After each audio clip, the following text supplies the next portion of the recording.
is up, ladies and gents? It is your friendly neighborhood BJJ podcaster, RAF ESPARZA, coming to you live from 10th Planet, Las Vegas. We are so happy to have you. Yes, the day is finally here, and we are right in the middle of watching the CRAIG Jones Invitational Day 1 of a 3-day intense weekend. Yeah, that's right. You go to those BJJ camps. This is a BJJ virtual camp. So welcome. My name is RAF ESPARZA, and I am so happy that you guys are here. And, you're definitely here and you're more than likely watching from home. But right now on our screens, we currently have Adam Bradley and Kyle Boehm that are going up against each other. So if you are watching along, we're happy to have you. Just know that we will be bringing in some live commentary in addition to our board. So just in case you're wondering why the eyes might be peering in and out, like, for example, right now, if I put the live camera on Tim, he's looking at you. But he's looking past you right now. He's looking directly at the camera. Tim, how you doing, sir? I'm doing fantastic. Better late than never. I'm excited to be here. I've been sitting around all day just jittery, getting pumped, and the time is here. It started. I'm stoked, man. I can't believe it's happening. And also joining us, one handsome KEVIN Sherrill. KEVIN, how are you doing, sir? I'm doing fantastic, man. Yeah, the excitement has been building throughout. We've got to see the first few matches here at CJI, and we are locked in. You're going to see us doing this a lot. This is a lot of, yes, everybody looking a certain way. So we apologize in advance if you guys like seeing a lot of eye lines in your faces when you see your YouTube videos. But yes, this is what we're doing. We also want to start by saying thank you to our friends over at 10th Planet Henderson. They are so nice and welcoming us here, and we are going to be treating this like it is our home, but actually better than our home. Let's just say that, because I want to make sure you guys know Casey Halstead and the crew have been nice and rolling out the red carpet. And, we had to start off a little rough today. I know that CRAIG Jones Invitational, they had some things to get through. So did we. We had our director hit a flat tire earlier today. That was not fun. And then earlier, I'm not going to say sabotage happened, but I will say, there was a very famous crew that was here before we were. So it did kind of modify our starting and setup time. So they didn't clean the mats, I'll say that. Well, yes, we should. You know what I mean? Like, nobody's too good to clean the mats these days. Yeah, just saying. Jiu-Jitsu 101, what are we doing? So there is that. I also want to put this out there for you guys. So yes, right now you can see CRAIG Jones Invitational, Adam Bradley after round 1. Did we see who was kind of leading on that charge? I think Boehm is I think he's definitely pushing the aggressor action at this on point. that round. I think he probably gets that 10-9. I don't know how long it takes before they actually show the live scoring, if they wait till the second round or the end of the second to show that, but I would think Boehm's winning this. I would agree. Absolutely. And just so we're clear for everybody who's watching, we're doing our pre-show. Now, I get it. Usually pre-shows air before the actual event starts, but I argue the audience isn't there fully yet, so it's still a pre-show. Yeah, there you go. I like that. So just want to make sure we're very clear about that. And yes, we're going to be joining you all weekend long. So this is just the beginning of a long journey. It's a long courtship. We're basically being engaged for a long time before we seal the deal. And KEVIN, how does it feel? Because on this side, the appeal is the fact that people refer to you as handsome KEVIN Sherrill. But normally when you compete, you got to be like the rest of those yahoos and wear just rash guards, shorts, just like a slum. You know what I mean? Now you're living it up. You're all suit and tied up, bro. Yeah, absolutely. If they would allow me to compete in this, just don't touch the tie, Yeah. I will tell you, that is what gi training is for. So a lot of times when people talk about it, they're like, what's the practicality? I'm like, you wear a suit, you wear a jacket.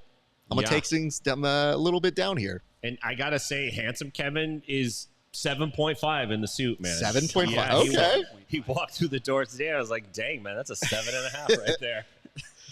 I'm so glad that there's a scale for everything. Like, there's nothing here that doesn't get ranked by the crew. This morning, Tim has coffee, 4.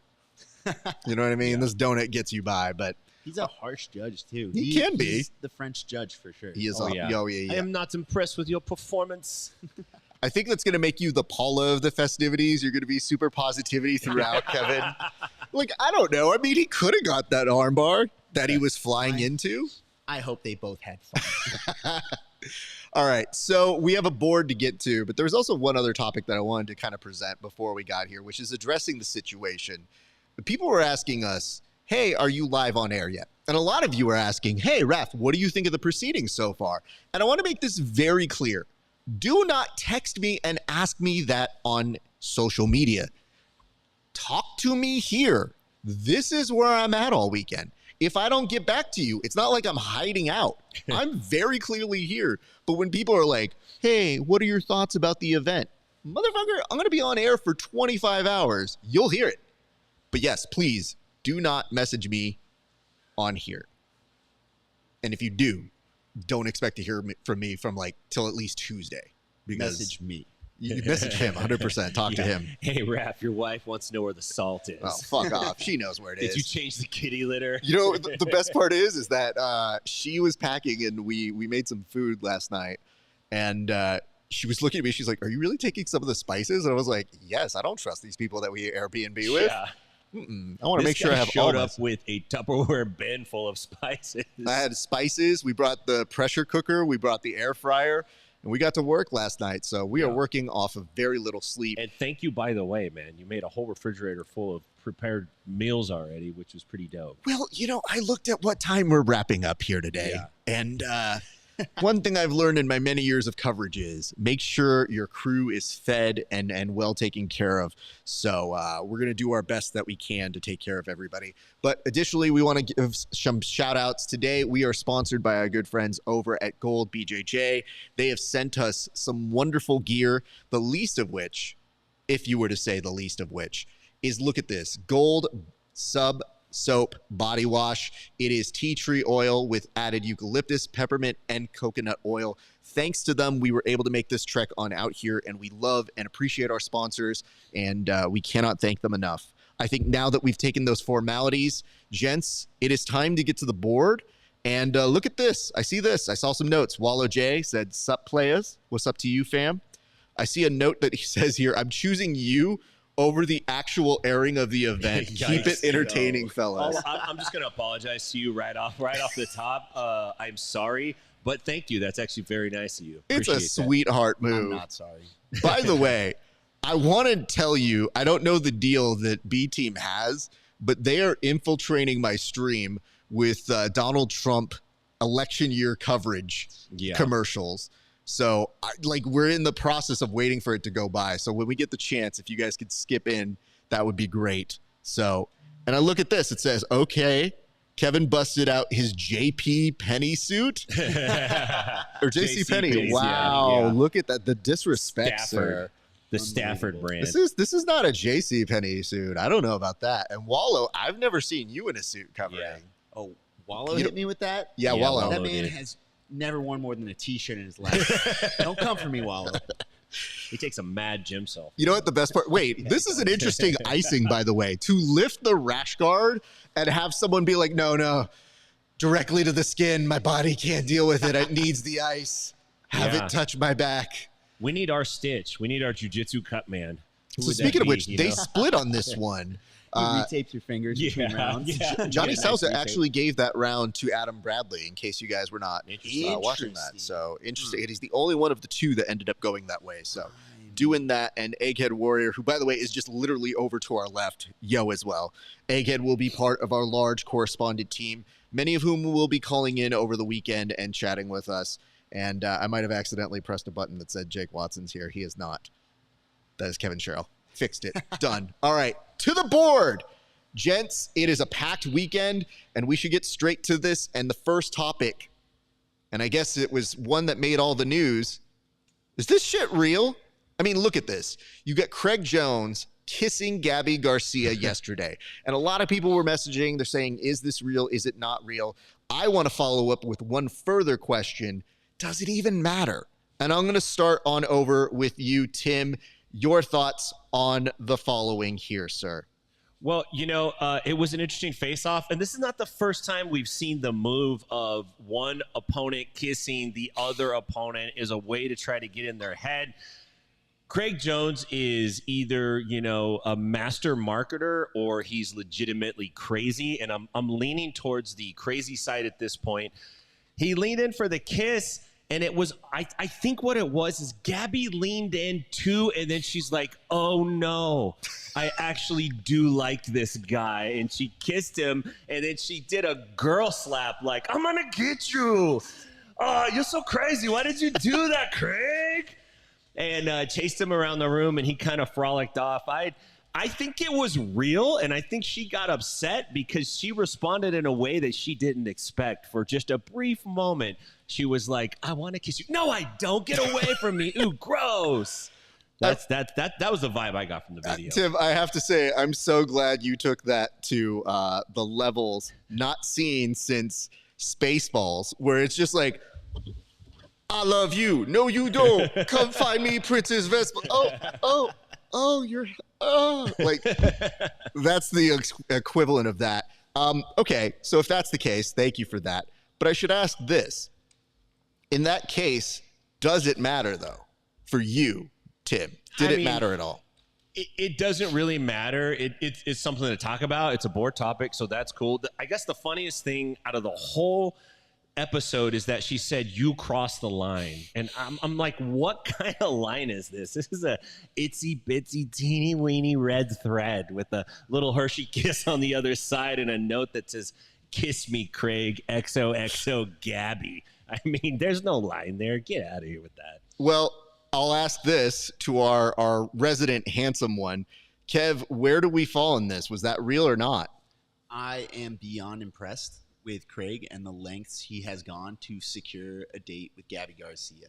He has been pursuing this for years. He has crowdfunded $3 million.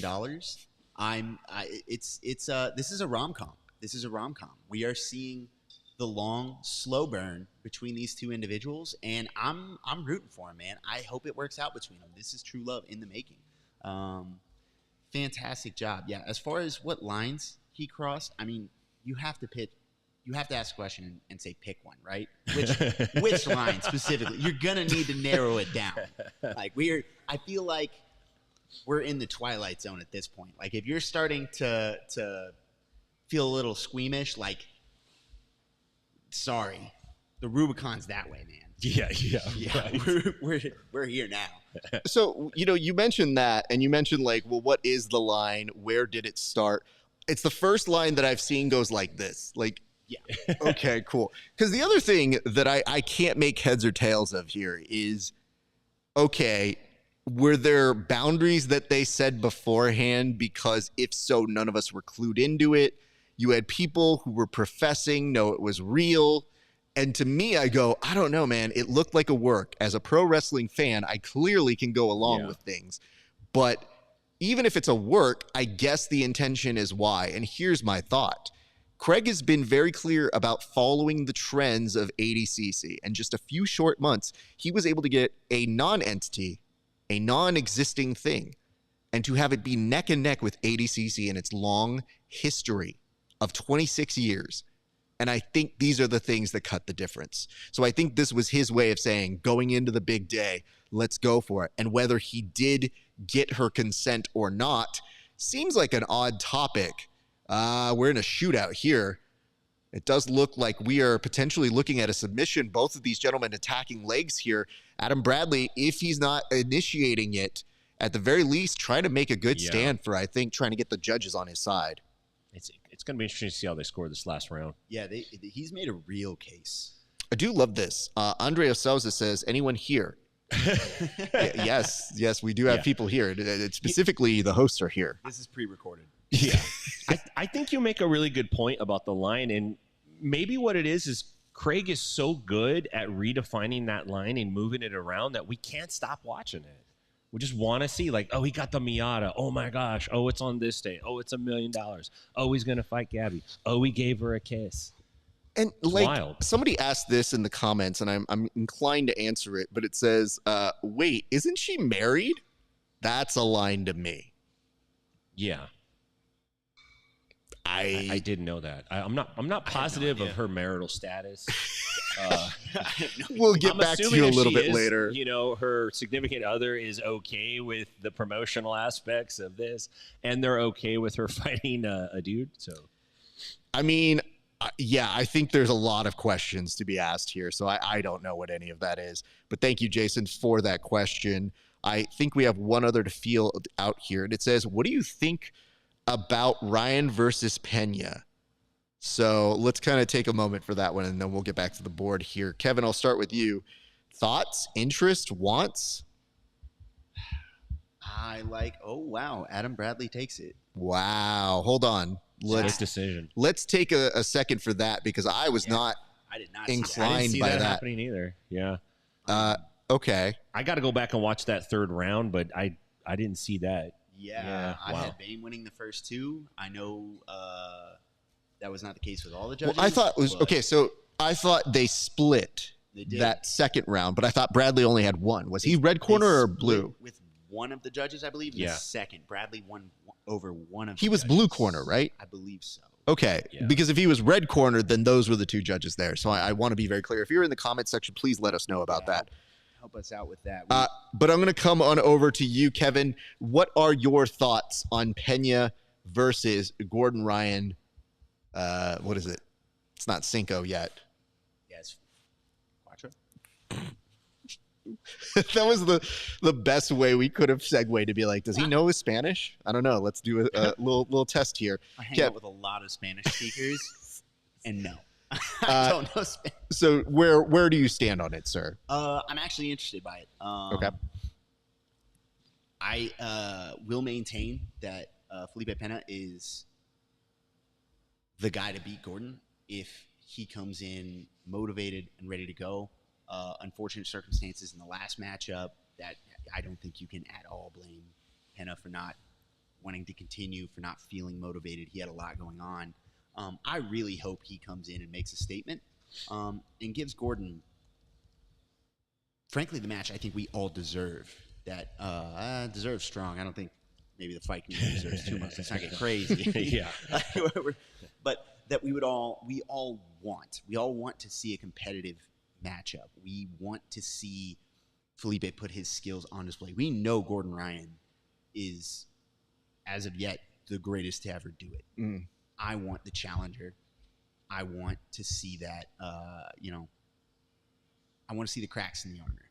Gotcha. I want to see that match. And I really think that's the match. Of all the super fights this weekend, I think that's the one I'm Oh, most Jesus interested in. Christ. Okay. Fact checking coming in very strong and very quickly. This one, if you guys can read it, don't worry, I'll read it for you. Gabby Garcia is married to Bruno Alameda, but on May 30th, 2023, she publicly accused him of committing fraud, financial abuse, and physical abuse.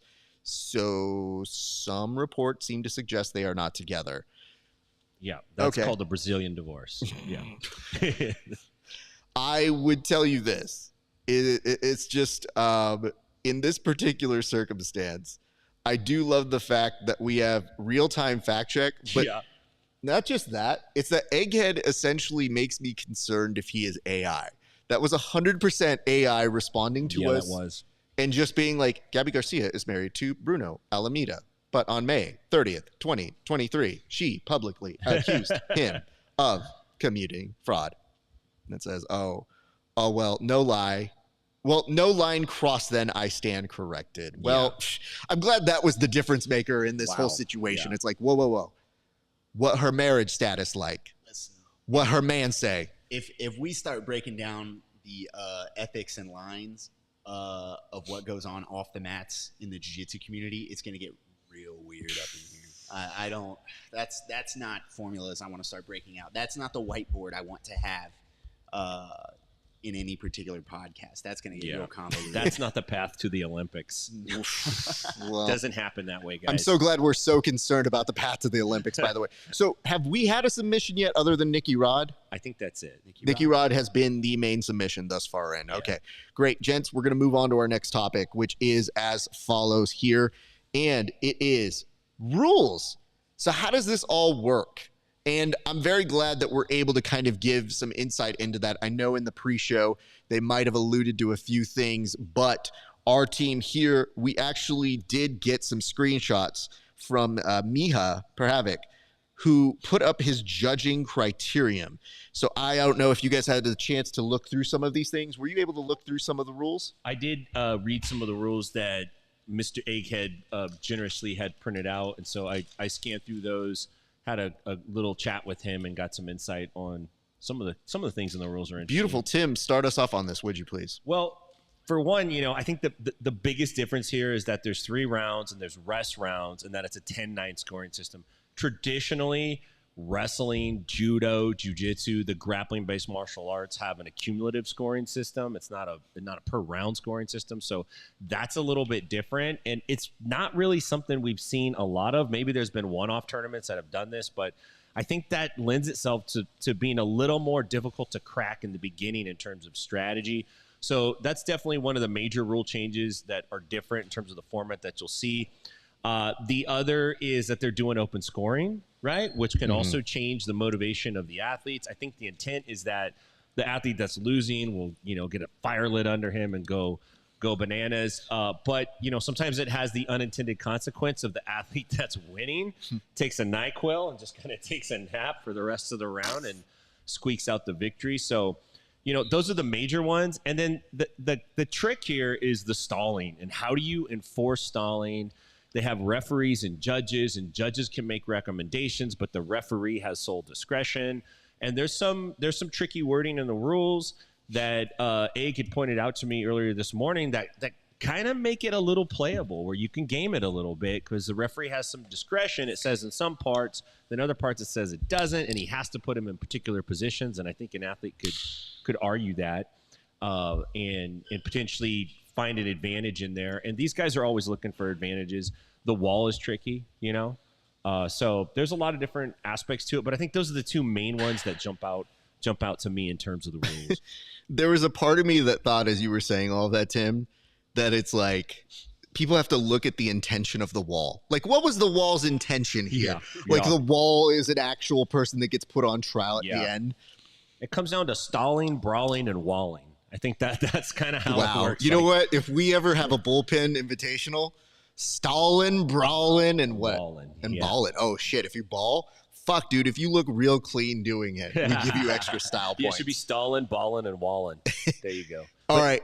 I'm going to go on over this way. Kevin, your thoughts on this particular matter? Yeah, I'm actually really happy that the pre-show became a current show because we got a chance to look at the rules in action. Okay. We saw actively, in Lively's match, he was winning 2 rounds, knew that going into the third. After he got the takedown, said, I am good to go. I can take a stall call. I can take a stalling penalty. I'm good. And it's going to affect that third round match. I also think it's interesting the way the judges' scoring is working out because as we discussed in the middle of this show, we were very surprised to see Adam Bradley take that win over Kyle Bain. I saw a lot of activity and submission attempts out of Kyle Bain. Not to say Adam Bradley wasn't right in the pocket, looking to counter, throwing it back at him, attempting to pass. It was a very active match on both sides. But you have to start to wonder about specific criteria and how it's going to be executed anytime you have judges. And I think it's going to be a very interesting thing to see throughout. If there's... I'm sorry. What? Man. I'm so sorry. These guys just slid down the side of the wall and butt scooted to each other. Pat Downey and Luke Rockhold. That was... As it was happening, I'm like, is this happening right now? So I think Tim is alluding to the following, which is we didn't expect it to go down this way of these two individuals who literally looked at each other from opposite sides of the pit and said, you going to slide? I'm going to slide. Slid and then didn't stand up, literally butt scooted to each other in the world's most chaotic fashion. This is jujitsu's touch them up, when they put their hand up, you're going to touch them up before the round, like touch them up, scoot them up, we're going to scoot them up. Scoot them up, little toe touch. A little slap bump to the bottom of the feet. Yeah. It 100% threw me. And by the way, if you're watching on Twitter, aka X, thank you so much for tuning in. We appreciate you guys. Sorry about that, Kevin. No. It definitely did bring up some gray areas and some uncertainty into what's going on. But then we mentioned, as you were talking about Adam Bradley, a little bit of uncertainty. And before we go to our next topic, I did want to bring this up. Kudos to pressuring here by Pat Downey. Luke Rockhold is a very sneaky grappler. I don't know that this is necessarily part of his plan. Now he's going to opt to stand back up with a solid wrestler who's going to really utilize his experience of just pressure, just applying pressure to basically cut the distance for the lack of experience. And maybe this is where Luke gets his sneakiness in with going for that guillotine here. And Pat very nicely scouts it out Yeah. and starts looking to pass. This could be one of those matches that does spoil things for people. I think we saw a nice little wall takedown, too. He kind of hit it like a mini blast double up against He had a the, little bit of a wall. spine buster, if you would. I He like was that. very, very smart about what he was doing here. Tim, would you mind looking at the camera real quick and telling us a little bit about Salt? Salt Electrolytes, thank you very much. They are one of our gold sponsors. Salt, you know, there's a lot of electrolyte drinks out on the market. There's a lot of things you can drink, but Salt is made by jiu-jitsu guys, for jiu-jitsu guys, and everyone else, but specifically, these are guys from the jiu-jitsu community. It's just not sugar. It's just not, you know, some magic ingredient you've never heard of. They take salts, they get the right mixtures, they put them together. Your body needs that for hydration. They make a great product, and they believe in what we're doing, and they believe in jiu-jitsu. So we're more than happy, super stoked to have them on board with us as a gold sponsor. If you want to get more information about them, you can check them out at saltelectrolytes.com. Thank you very much to those folks at Salt. We really look forward to working with them in the future. Beautiful. Salt, thank you so much for coming through for us. Again, your support, your patronage does not go unappreciated here. We have been able to make a lot of things happen. And by the way, you know, I know we talked a little bit about what we endured this morning, but I didn't talk about what we endured yesterday to this morning. KEVIN Sherrill, being here, not short of a miracle. How did you make it here, sir? Yeah, on a prayer. That's how I made it here. I got to. Let's start with this. I chose to fly Spirit to be a team player, and I said, you know what? Let's keep the budget down. I'm the rookie. I know I'm going to be running coffee for these guys. Let me go ahead and fly Spirit, show that I'm a cheap date. I'm not above anything, right? Terrible decision. I make it all the way to the gate. They back-to-back push my flight back. I assume, like, you know, we're 30 minutes until, you know, doors open. They push the flight back, then cancel it immediately. I'm at the gate. There's no Spirit representative at the gate because they're pros at this. They know what they're doing. So we turn around. I turn around, try and get a flight out that night. Doesn't happen. RAF won't fly me first class Delta, so we had to opt for a flight the next morning. I just got that first class Delta. We had to opt for a flight the next morning. I make it back to my house at 11:30, leave out this morning at 4 a.m. Shout out to Angel, lived up to his name, a buddy of mine that said, yeah, I'll drive you to the airport. I'll get up at 3:45 to drive you to the airport at 4 a.m. And I'll do that on 3 hours and 45 minutes notice. I get there, fly out 4 a.m., go straight to little HQ, Casa de RAF, and Tim's making breakfast burritos. So here we are on roughly 4 hours sleep, you know, if you count what I got on the plane, and we're in business. So it's not that I didn't opt for first class. You just didn't agree to fly the plane. Like, Yeah, I had right. volunteered you Yeah. to keep costs low, and I said, no, he can fly the plane. They're like, where's his license from? And You I know was I like, can he's a actually fly brown belt. planes? You have to stop. You have to I stop. didn't know it. if I'd already told you that. You, oh my God. You know I can already fly a plane. You know I can already fly. No, this is a question like, did You we, know did I can we fly have planes, No, planes? right? we've not talked about this. What do you mean you can fly I planes? started flying planes This when is I why- was 11 or 12. This is why people Wait, don't like no, you, hold Kevin. on. No, First I of all, figured it out. This can- is it. Sorry. This is No, the no, reason- sorry. This is an important issue here. When you say that you were 11 or 12 and you could fly planes, Yes. that's what parents tell you when you take the deck, but you're not flying. I took off and landed planes. What? At And who's letting flight you at camp. this fantasy camp do this? Yeah, a little summer camp at Embry-Riddle in Little summer Florida. camp. Little summer camp. Oh, you've never been, Tim? Yeah, I kissed Oh. a banana slug at summer camp. I didn't fly a freaking airplane. Just What? a little takeoff, a little landing. Just the two most complicated parts of flying a plane. I did that. Too complicated. And the landing part, can you imagine trusting a 12-year-old with your life? There's an instructor in there watching a 12-year-old who you wouldn't trust to drive a car Yeah. land a plane. Yeah. So are we legally implicating you by saying that you flew a plane? Yeah. Like, are you allowed to say those things? I know. All perfectly legal. No idea why. All perfectly legal. And where were you living at this time? I was in Georgia, and I did this at Georgia. a summer camp Georgia? in Embry-Riddle, Florida. Hey, we just saw the scoring for round 1, and 2 of the refs gave Downey a 10-8 round over Rockhold. To be fair, he was a little bit pressed up against the wall for the majority of that. And he pressed him into the corner right at the end, and I hadn't seen that before. before. So we were talking a little bit about who might go over the wall. This could be a candidate for that one. But again, we're not even close to the big boy division just yet. If Luke goes over the wall, I need us to run it back and look when we work the board, and I called for this to be the match where somebody goes over the wall. Oh, okay. I think what we can do is let's we can advance. get one of the guys on the side to just kneel down, and they'll be the wall, and then you could push me over them. There we go. And we'll just reenact this. Is it. going to be so fun. Yeah. So, okay, that's what we have set Look up at for you this. guys. We'll come back to this, but What is this? Here we go. Oh. Here we go. He's going out. Oh, he's going definitely. away. Oh no, this is back alley, definitely I for see sure. A battle royal like this. Oh my god. I'm telling you, he wants that viral clip.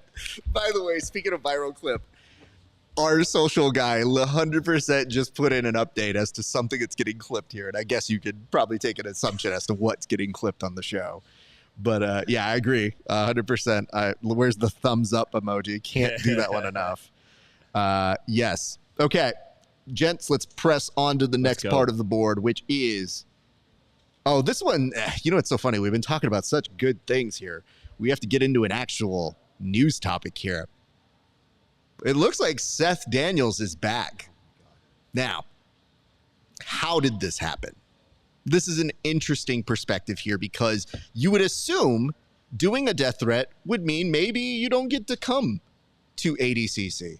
And yet, live, in person, this week was Seth Daniels.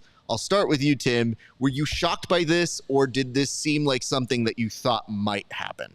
Not shocked by it at all. And, I have the ability to try to see the good in everybody. And I have, some love in my heart for Seth Daniels. But I was surprised to see that. And I don't know exactly what that entails on social media. Who knows? But this is what I want to say. I want Seth to accept Elio Gracie into his heart. Just repeat after me. Elio Gracie, grant me the serenity to accept the subs I cannot escape and to hip escape the ones I can, and the wisdom to know the difference, because I think that's Seth's biggest issue most of the time is not accepting things as they are, and it turns out to be a little tricky for him. But best of luck to him. I don't know, man. I was surprised to see that, though. I don't know if they're going to hush that or what that means or even address it. So, I mean, obviously those people got that footage sent on over to Craig, which you think is probably not the best of modes for Seth. I just find it fascinating that that was something that appeared and that people were kind of, as they were seeing it live, go, oh, I guess we have to deal with that now. So let me just kind of bring into a perspective here that I think is important to keep in mind when you are talking about something that is this serious.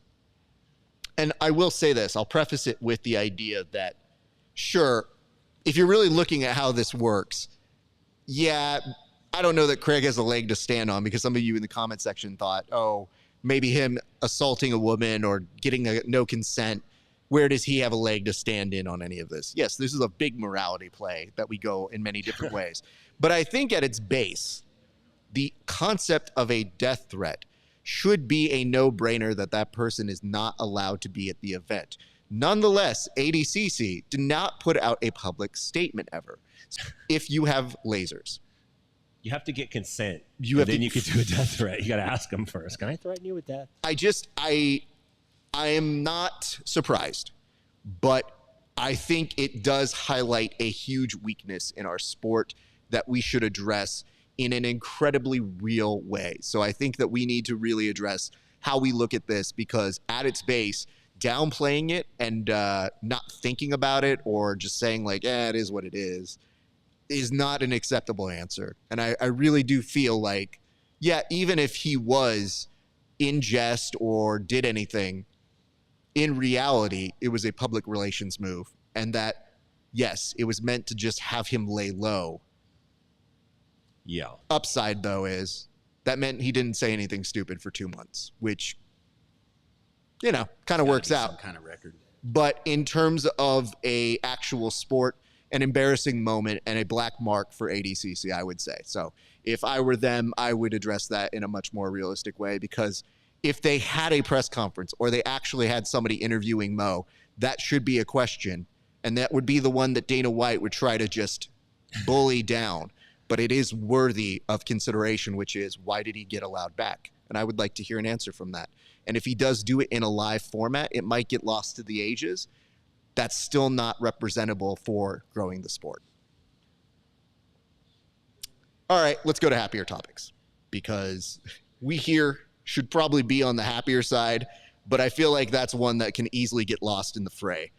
So Nunchuck Alex says, love you guys. We love you right back, brother. Look at that. Look at these hearts we're getting here. Heck yeah.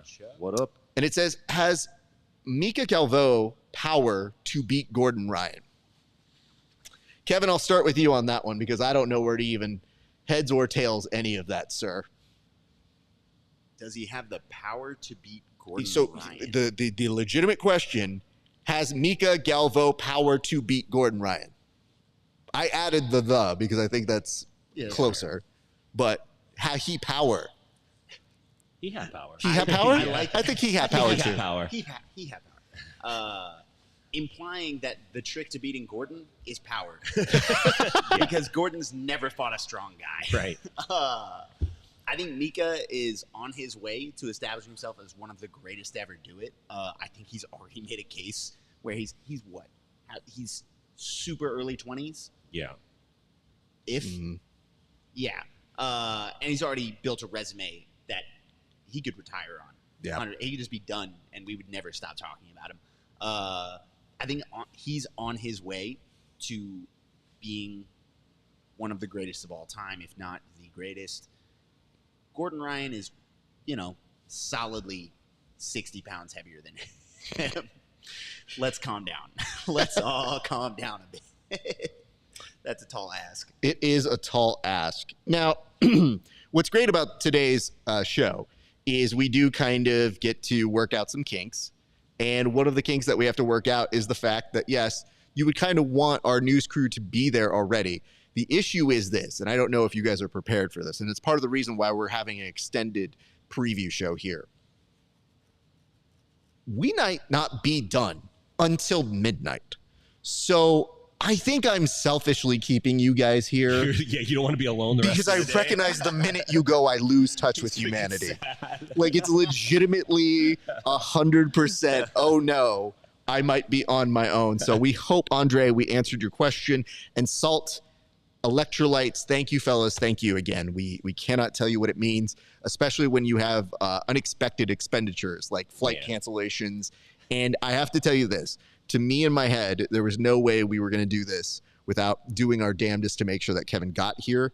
And I went to bed not knowing if he had rebooked his flight, if we had a Kevin coming in, and I woke up and he was at the Airbnb, and I was delighted. So it is a pleasure to have you, Kevin. I'm really glad it all worked out. And thank you for taking the initiative to just get here. Like, yeah, man, I knew you had a lot of stuff going on. These shows, like, you're doing an awful lot. To put it very very simply. I know. He's cooking, producing, making videos, figuring out how we're gonna do what we need to do. Yeah, man, he is absolutely he is both Brad Pitt and George Clooney in our holy shit, are you for real? Yeah. I'm both. The least I can do is in our price range, though. Here. In our price range. So You're the Mexican equivalent of Brad Pitt. It's adjusted for our price range. Oh, shit. Does that make me Matt Damon? You know what? Unfortunately, it does. That makes you William Macy. It's like you're almost Matt Damon. Not quite.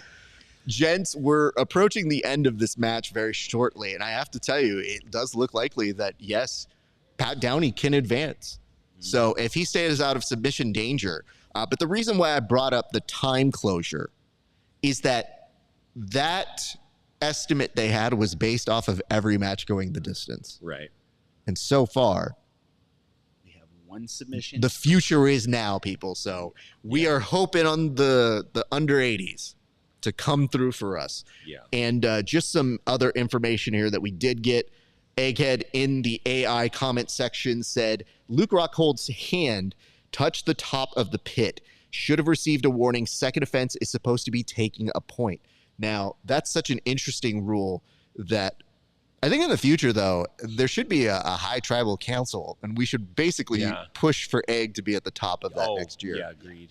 You know, I think one of the challenges is that the ref hasn't ref this before, and the judges haven't judged it before. So there's gonna be bad decisions. There's gonna be things that they don't catch. I think we need to address the real thing, which is, oh my God, he's push kicking him. Oh, but that's adorable. So he did it on the side. I will say the weirdest part was when Luke, toward the end of that round, did what I know as the old people stagger, where you just kind of lose your balance. I'm like, whoa. So definitely said that. And I saw this. You got to be a diva next time. I think that was to you, Kevin, in terms of asking for more things. Yeah. I should have opened with, when you talked about booking flights, I should have opened with, I only fly first class. Raph is like, I was thinking Spirit. They do have a very nice business select. Raph just hits me with fly. So 100%. You know what went through my head yesterday when all of this went down? Is I looked at myself and I go, this was our fault. Like, it was too good to be true of a price. And I go, you know what? That one's on us. Yeah. Once a year, every year, I learn this lesson with Spirit or Frontier. This has happened to me once a year, every year for the last 8 years. And then you know what happens? I go look up flights and I go, you know, it's $500 to get to Vegas for Delta or American, and that's a $75 Spirit flight. Yeah. So Pat Downey advances, and it looks like the Spirit of Fedor Emelianenko was in there and cheering him on. And Luke Rockhold sitting all suggestive at the top of that little pit there, right there, bud. Wow. All right. So let me address this very quickly to our friend Andre Asauza, and it says, talk about what you think about Mika Galvo, please. So I should address this. We're happy to have you. We have a limited amount of time we will spend on Mika Galvo for the main reason that he is not active today. But we will continue to indulge that tomorrow when Mika is part of the ADCC festivities. But they did make a push for him to be on this, though, right? They were trying to secure him. They tried to get him. I promise you, Mika will give us plenty to talk about. Oh, yeah. Fair. He's a stud. He's a walking highlight reel. We will have stuff to talk about the rest of the weekend for him. I'm looking forward to his performances for sure. And it says, Luke Rockhold, this is from Egghead, was on the wall and tried to tag in Mighty Mouse. It's a very good observation. Thank you for that one. And it says 1 submission, 4 judges' decisions so far. And I can tell you this, the audience into the Dollar Tree over here in Henderson treated us very well. Yeah, CJI might not have the budget, man. They might not have it. Which I guess I should tell you guys, mom and pop. when we get a chance, I'm not saying we're going to do it like right now in the second, but like I want to give you guys a little preview of what's happening. Oh, it's too soon. I can't show that yet. Okay, I'll bring that on a little bit later when the boys are getting closer to leaving. But let's go back to the board. We still have a few topics to go through, and this is an important question to note here because it may seem very obvious who we're going to be talking about, but maybe there's some more to think about here. And the question is, who will be the breakout brother of this series of tournaments? And I want to go ahead and start on over with one, Tim Freeman. Tim, who is it that we have to keep eyes out for here, sir? Well, you know, there's a few brothers, and then there's a brother-sister combination, and I think that probably counts okay as well, but that's an ADCC. We've got the Rotullo brothers, which it's like how I don't know if these guys can break out from each other. I don't know if the universe will stop existing if that happens. Like if Cade just said, you know what, I don't want to do jiu-jitsu anymore. I want to be a dancer. Like, I'm just not going to do this. And could Ty actually keep doing jiu-jitsu without his brother? I don't think so. I don't think it happens. I think the Tackett boys are almost exactly the same. As one goes, the other's going to go. The two that aren't the same are Gordon and Nikki Ryan. Those are the two where there's a chance for Nikki to really break out if he could get past the first round. So my money's on Nikki. If Gordon wins, he's just going to make an I told you so speech on Instagram and brag about his new cool sandal company and all the stuff he's doing. So I think Nikki has a cool chance here. I think that the Tackett brothers are both going to look good. The Rutillos are going to look good. Outside of that, I think it's Nikki. I have to say, one of the benefits of doing YouTube and watching this event on YouTube is the local advertisements that come on. I know. Because the gentleman who is on here, who I believe does some sort of surgical procedures or law degreeing, maybe both. He does both, yeah. He just stared at you blankly and just goes, hey, come on over to my legal and doctor services. Some people are doctors. Some people are lawyers. I'm Dr. Lawyer. Come now. Yeah. Like, I just thought, like, what the fuck is happening, bro? I will help you stop gambling by removing your hands. I'll go on over now to you, Kevin. Kevin, which brother do we have to keep an eye out on? I think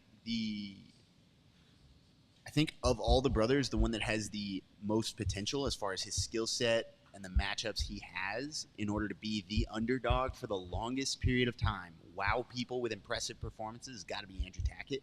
I think we expect a lot from the Ruotolos. I think we expect a lot from William Tackett. He's very established. People are talking about every one of those guys as a real chance at winning this tournament. That's a lot of people's top picks represented by those three guys. Andrew Tackett, it's really tough to go against Nicky Ryan first round. And his route does not get easier. I think he could end up having the performances that people talk about. Man, I did not see that come. And how he probably has to do it is raw excitement. Pure pace, absolute crazy jumping off the wall, like submitting people that he maybe shouldn't. Like, I think that's the guy. If you want breakout, you have to consider what people on the street are going to be talking about when they walk out of that arena. And I think when the Ruotolos win, you go, yeah, of course. When William Tackett wins, you go, yeah, he's dominant. He's good. Andrew has established himself, but not on that level. I think this could be the one. This could be the tournament where he does it. Very nice. What was the thing you referred to here? It was raw what? Did you say raw energy or raw what? I don't know, man. Sometimes my mouth just starts moving. Okay, but like, just when you said it, it was just you were basically getting into almost Will Ferrell territory of like, he's got a raw sexual energy he's bringing to the proceedings. Go Talladega Nights. You know what I mean? And I was just like, wait, where is he going with this? But especially the best part is as you said it, Tim goes, yeah. And I go, oh, they're in simpatico here. Andrew Tackett, just big, hairy American winning machine. I feel what you're laying down, dog. Didn't even matter what he was saying. It was just like, yep, I got you, bro. Man, look at this guy. Gents, before we continue going on, by the way, the graphics here, oh, shit, they're talking shit about ADCC. Good for them. I can tell you this with some confidence, and this is some good news. Right now, I'm looking at the times. Oh, no, I thought it was good news. It's actually bad news. It got worse. No. The times, the last match is scheduled today for 12:37 a.m. Yes. We do this because we love you guys. So hit up my PayPal. No. For some of you guys who hit me up and were like, when are you starting? And I was like, the better question is, when do we end? The little guys are going to day 2 under 88. Yes. So they're doing all the big boy division first. Got you. Which means they're going to do round 2. Then they're taking a break. Once they take a break, it's a 30-minute break that they've scheduled in. Jeez. Which begs the question, why wouldn't you just do big boys under 80, big boys under 80? I don't understand what that is, because you may run the risk of, I mean, depending on how they're spacing it out. Fortunately, we have decisions here, so it doesn't matter. But, yeah, it is very awkward and uncertain here. So shout out to our good friends, Tap Cancer Out. They are one of the official sponsors, not of this show. I love them. They didn't sponsor the show. I love you, John. But they are an official sponsor of the CRAIG Jones Invitational, and they're an excellent, excellent group. A near and dear friend of the show, Paul Moran, was a huge supporter of them, and thus we are huge supporters of them because they have always represented our boy, Paul Moran, who is a Las Vegas fixture, and we miss him very much. Yes. So let us continue on. Gents, we're going to go to our next topic here, and our next topic is, well, bam, Mr. CJI. Okay. This one's a little bit of a potpourri, if you would. Gents, you know, yesterday there were some people who went to go weigh in, and some people looked good and some people looked okay. So I want to know, who do you guys have as the standouts? And if so, I will see if I can find photos of them, because I'm not quite sure who you were going to bring up, but let me see what I can do on the fly. I sent you some. I know you did, but it's my way of stalling to put it in. Oh, I got you. So Nice. It's a little production trick here. Nice. I'm glad I stepped on it. But it's okay. I'm going to go ahead and go to you, because we should go to the handsome one first. This is your department, Kevin. I didn't bring you here to be a jiu-jitsu analyst. I brought you here to be a fashion analyst. Oh, I'm ready. So, sir, please take the lead.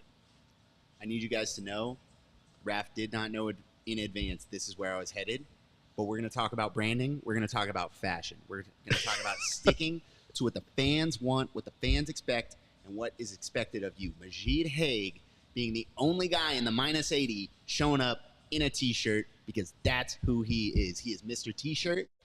He competes in a T-shirt. This man lives in a T-shirt. He sticks to his guns. I respect it. Everyone else is doing the flex. That's cool. That's fine. There's some interesting ones out there. But you know what? Branding is branding. This man lives and dies on it, and I respect it. Majid Haig has my Mr. CGI. CJI. You know what? I'm going to do that about 50 times We this all are, weekend, brother. because he has delivered on what his fans want and expect of him. I want to point this out. Did I not find the photo? Did I not make it happen right up there? Look at that. Up on my cheat.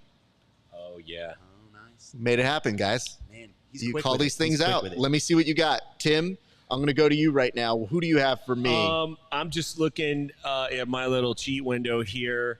There was, I do like Majid because I think he's a never nude. I think he never takes a T-shirt off. He always has the T-shirt on. That's just his game. My favorite was Joseph Chin flexing the traps. Okay. Like trying to get the trap action, and it's almost like one of those inadvertent ones, like when you walk by some girls and you have your shirt off and you're like, hey, he just Chris Farley'd where's the weight room.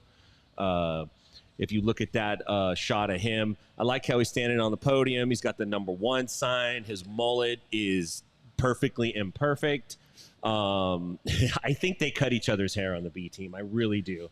I'm pretty sure they're giving each other haircuts on that But, team. like, let's think you're right. acknowledge Yeah. this. Tim, I know you can't fully see this. Yes. But the neck region.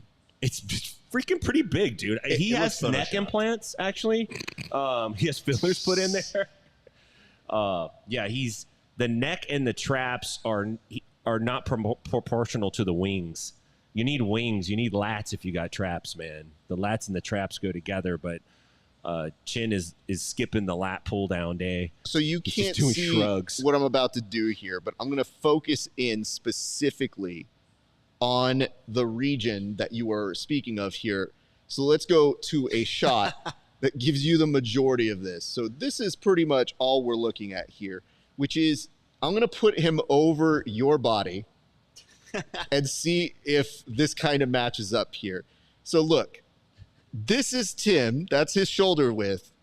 If you go here, it still is the wingspan of Tim's body. Like, it is an impressive amount. Tim, can you just kind of peer your eyes up just a little bit? Over here. Yeah, just a little bit. Yeah, and a little to your right. The best part about this, Right? Keep for our going. viewers, Yep. is the commitment to the mullet here Well- that we're getting. It's, There's absolutely, it's not just business up just front. hold on. man. I think I can match these That up. zero party in the front Okay. or the top. If I'm putting this up right, I think that photo and that amount of zoom is the amount of still missing face that dude's traps have come in and done it. I sent him a note, and this is completely real. And I don't know if you will probably at some point get this note from me in the future. But I sent this on over to Joseph when I saw his photo, and underneath it, it just said, bro, chill. Like, we have joked about it, and I've got guys at my gym who do this to me all the time now. And I'm like, dude, I have a giant head. That's supposed to be my supporting part. This is a lot. So we've definitely done this. How do you even get your neck that big? Don't know. His neck Great is question. huge, dude. Gentlemen, we have a couple topics left, and then we're going to send you out on our way. But the first one is this, and we already kind of have seen some of the action, but the question I have for you is, who is showing out today? And showing out, our definition here is, who is the person that is going to get the most attention? Who is going to basically step up to the plate and give you a star-making performance? I know we've already mentioned Andrew Tackett, but who else could there be? Is there going to be? And I'll start with you, Tim. Tim, who's showing out here today? I got two names for you. I would say Nicky Rodriguez. He's already stepped up with the first submission, had a great match right out of the gate. And then the other name you got to keep an eye on is the hometown hero here, Andy Varela. He's not going to go out there and not get after it. We saw him at the PGF.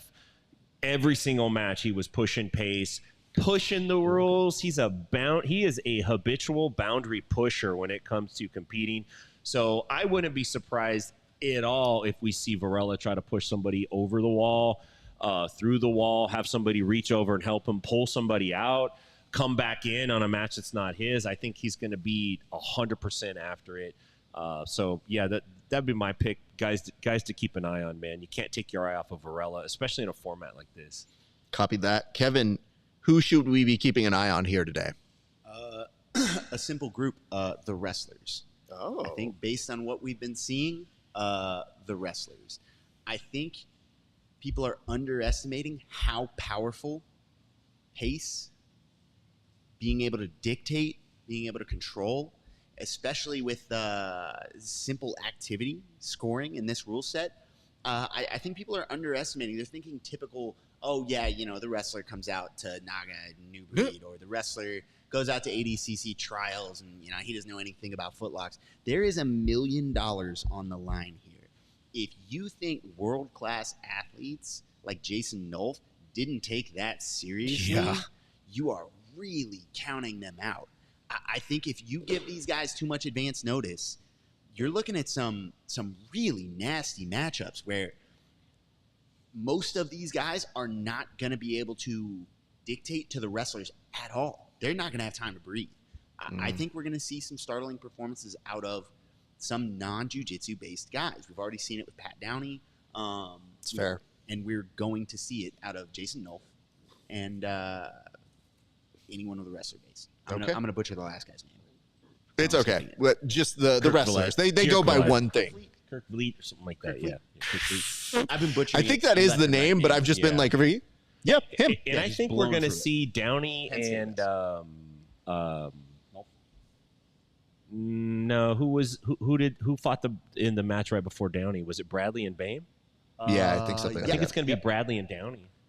Ooh, that'll be fun. A good match. It'll be interesting to see how that match plays out. Man, Bradley looked impressive, but so did Downey looked really good, man. Because Rockhold's not a little dude. He's not easy to push around at all. Not at all. Hold on here. This is some rudeness because there's one good comment that is Nicky Rod is the only sub so far. He's in the lead for star of the day thus far. That's from Egghead. I agree.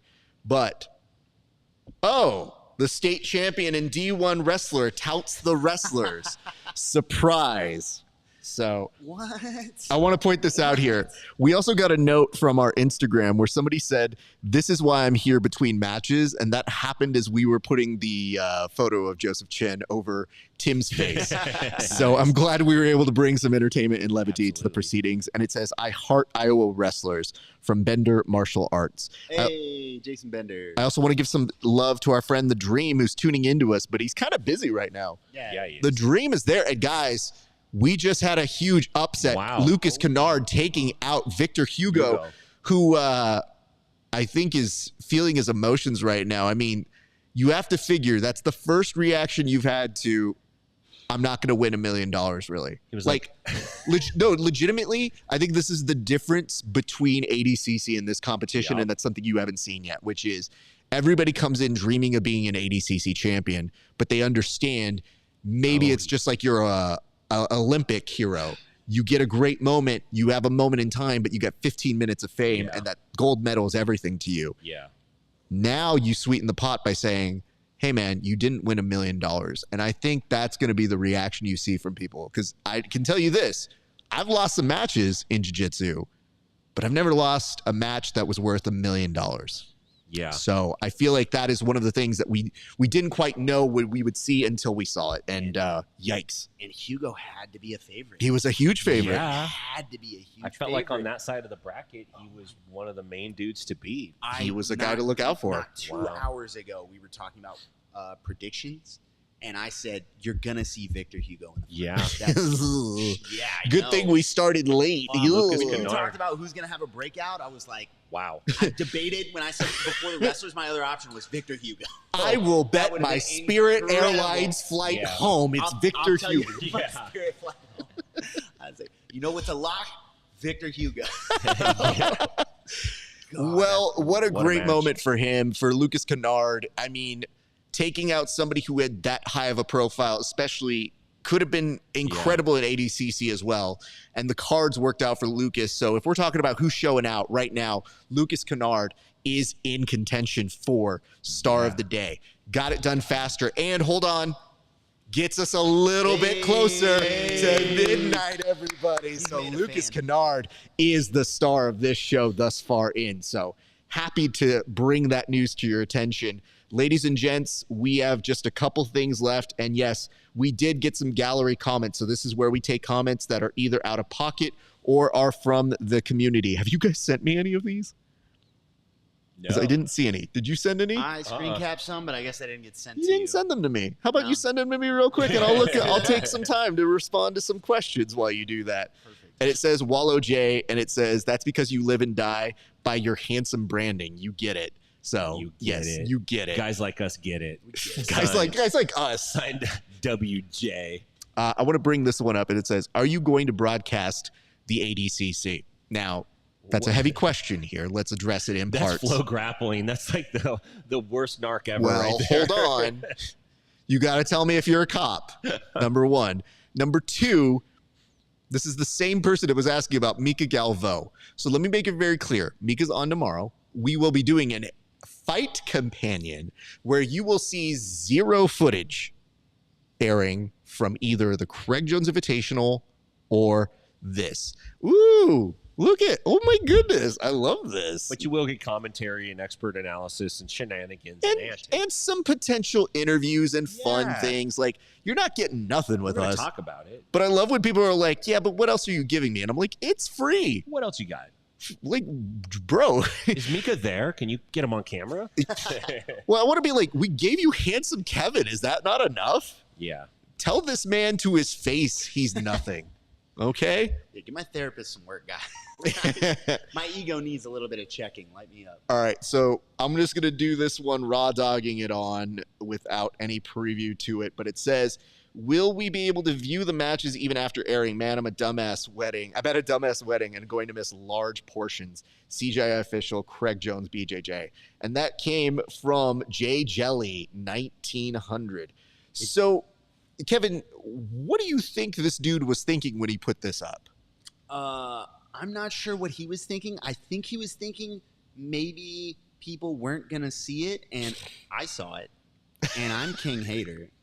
So if y'all know this guy, go ahead and tag him, clip this, put that up there, and tag this man while he's at the wedding and give him something to put in his story.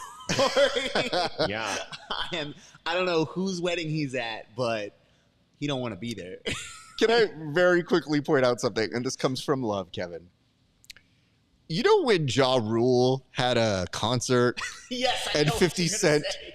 bought all the seats for it? Mhm. And somebody on Twitter or Instagram said, like, you know what? I can see now how 50 Cent got shot a few times. When you post this up and you're like, I'm King Hater and let's put this dude on blast. I'm like, you know what? I can see why some people have beef with Kevin Sherrill. But So- seriously, this guy's like, he doesn't know how YouTube works. Or he's leaning over. Do you The know how weirdest YouTube part works? is I You hate able to watch this again? Is it gone forever? well, I hate the fact that like when you're somebody who does all the homework and somebody shows up and goes, how I see this? And I'm like, you're on YouTube. Put it for me. Put it for me. I'm like, bro, if you have made it on the internet, you are halfway there. Yeah, how did you You're get leaving comments on Reddit, dude. Like, you're slumming on Reddit jujitsu at a wedding. Does your wife know you're doing this right now? All right, He's guys. sitting there mad in the ceremony, listening to organ music. Like, man, get me out I of can here. post on Reddit, but I can't watch YouTube. You did send one more, and I'm going to go ahead and call this one up. So, yes, to our friend who was asking about this, just saying, do yourself a solid. Try to do it in a discreet place. When I've gone to weddings, what I've done is I put my phone up against a bottle. So I get a bottle of something, usually kind of large. Maybe if you get like a drink that's in a cup, that's say maybe a little margarita in here, you just put it down. You very slyly put your phone on top of it and you tilt it at an angle. And then what you do is you look at your friends and you make this gesture. Man, it's been a crazy year. How's your day been? Yeah, look down. Serious? Oh, okay. Yeah, no, she's crazy. I don't even know why she would say that to you. Oh, for real? Is that what she said? My God. So take it from somebody who's been to a few weddings. And by the way, at my wedding, there was, I believe it was Dos Anjos versus, Anthony Pettis. And one of my groomsmen, Kevin, who was my co-host for Verbal Tap, his entire job was to come over and give me updates like I was the president. And so he like comes over and he goes, "Sir, he is not doing well in the first round. Sir, Thank you it's very not much for your good." service." Yeah, it's not So, good. definitely enjoyed doing that. Definitely recommend it. All right, our last comment of this before we move on to our last bit here is as follows. And somebody says, these pure wrestlers are getting subbed in the first 3 to 5 minutes. I have some bad news about that. They're not. Not necessarily. And that is from Abate J, 203. AJ203. Yeah, And it that says did not these pure age wrestlers. past like most posts will age, for a couple days a week. This didn't even make it 4 hours. It did not. Yeah. So, yeah. Pure wrestlers. Pure They have no wrestlers. Those jujitsu. guys. You dummies. What's Somewhere wrong there's a with you? wrestling show like this, and they're like, these pure jujitsu guys will never learn. Well, you know what? They're having a watch party and they're just like, this is dumb. Let's go wrestle somewhere anyway. This Yeah. is all right, dude. Yeah, there's no pure wrestler watch party that's watching jujitsu. I can So tell you is that. there a pure wrestler watch party for wrestling though? No. Probably, but I'm not going to that.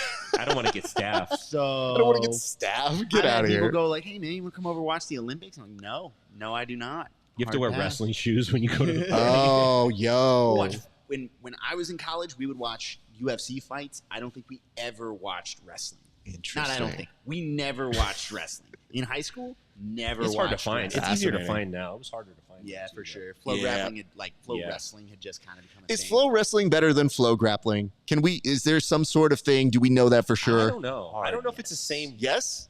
Hard, yes. Hard, yes. Is it? What makes it Hard, so much yes. better? Did we not just finish talking about Seth Daniels?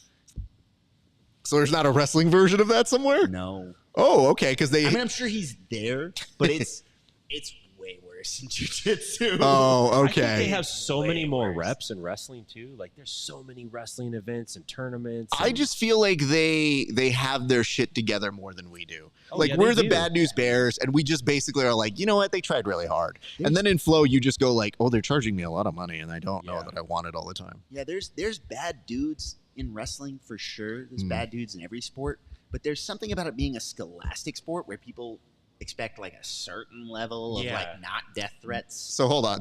Not death threats is Yeah, such a low bar to yeah. clear, by the way. It's literally an Olympic event where the bar's this low. Yeah. Congrats, everybody.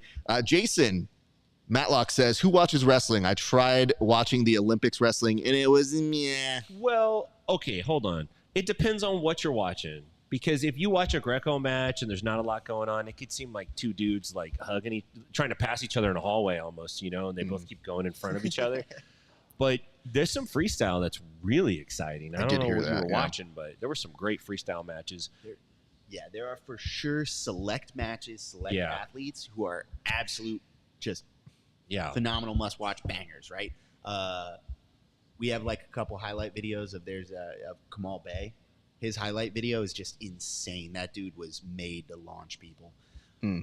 But overall, Sure. wrestling gets pretty tactical and dare I say it, samey.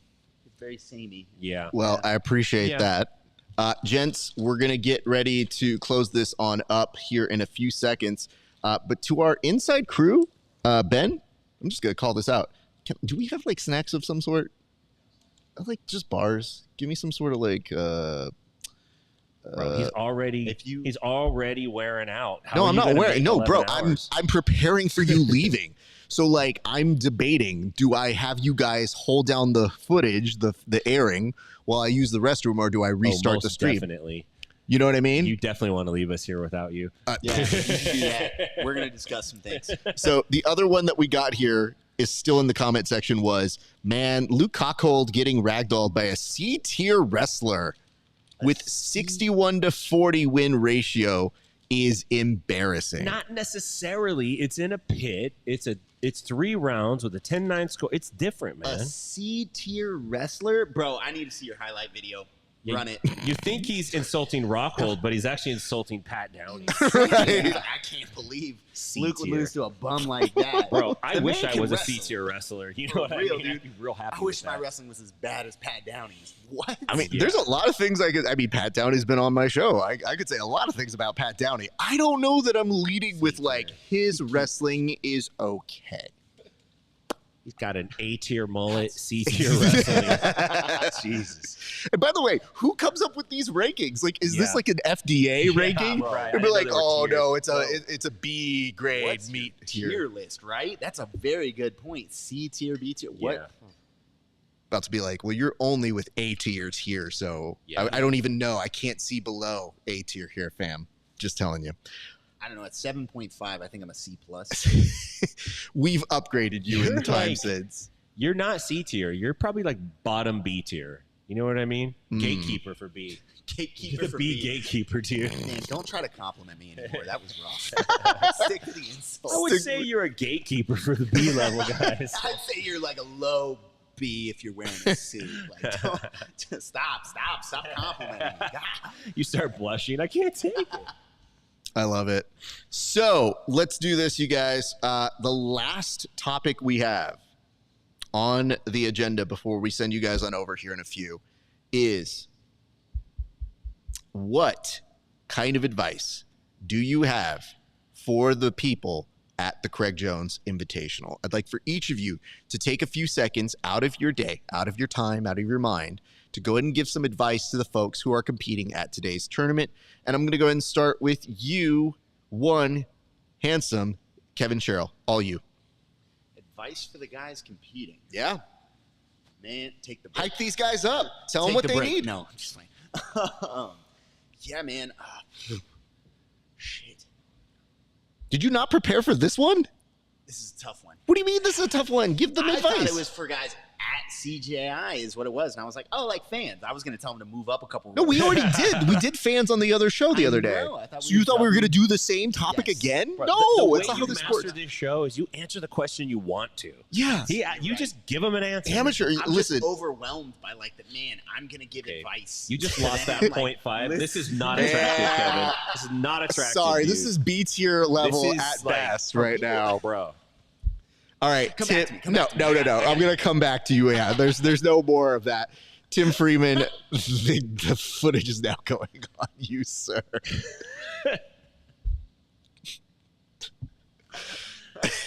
Listen, $1 million, it's going to happen. This weekend, the money's going to be given away. Somebody's walking away with a sack.